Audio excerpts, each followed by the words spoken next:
forbidden confession, the steam room.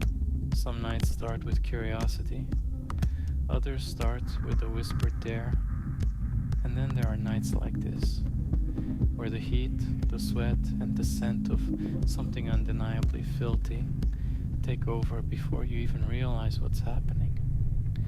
It was late, not quite 3 a.m., but close enough that the crowd at Steamworks Toronto had thinned just enough for the energy to shift. The first-timers had either found their way into a private room or checking out. The seasoned ones, the ones who knew exactly what they wanted and how to get it, were still lingering in the halls, in the playrooms, in the steam. We had already done a lap, played a little, teased a lot, bodies grazing in the dark, fingers tracing down arms and lower backs, eyes making promises that didn't need words. But it was the steam room that called to us. Thick with heat, barely visible through the fog. Shadows moved, bodies merged, gasps and groans swallowed into the mist. And then, just like that, he was there. The one. Tall, broad, and standing just behind my boyfriend. His hands already exploring, his breath slow and measured against his neck. No hesitation, no second guessing. He knew exactly what he wanted, and I could only watch. The anticipation hit me first, harder than expected. My boyfriend was already pressed against the tiles, steam making his skin slick, his breathing uneven. The guy's hands around, teasing, gripping, positioning him exactly where he wanted him. I was transfixed, helpless, desperate, so turned on I could barely stand. The scene unfolding in front of me was too much, too good, too fucking hot. He hadn't even started, hadn't even pushed in yet, and suddenly I was done. No warning, no build-up, just one pulse, one shudder, and I was gone, spent before he had even taken what he came for.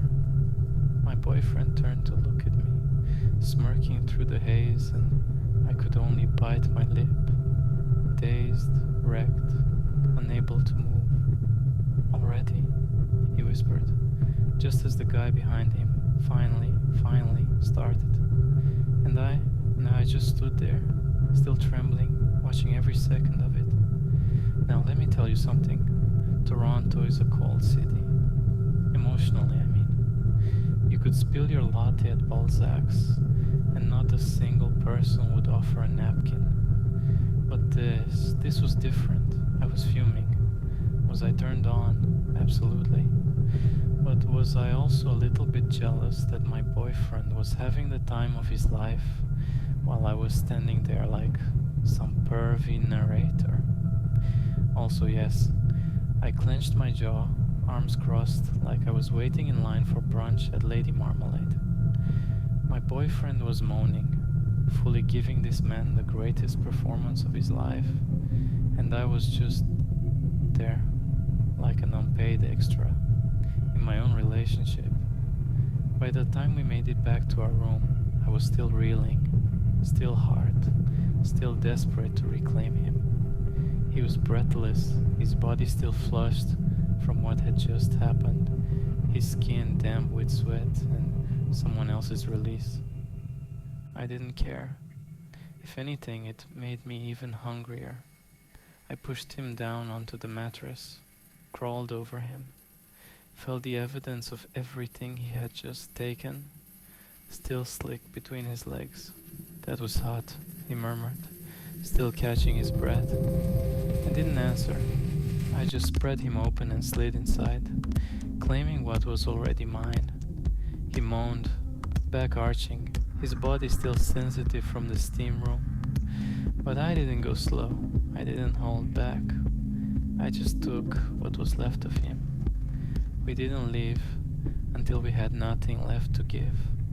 And when we finally did stumble out onto Church Street, the city was already awake. Pedestrians walking their dogs and pretending they didn't notice the absolute mess we looked like.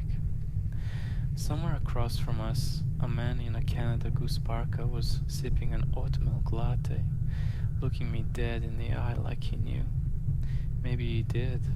Maybe he had been in the steam room too. Maybe the city wasn't so cold after all. Ever had a moment that took you out before it even really began? Drop your anonymous confessions below. We won't judge. We might feature it.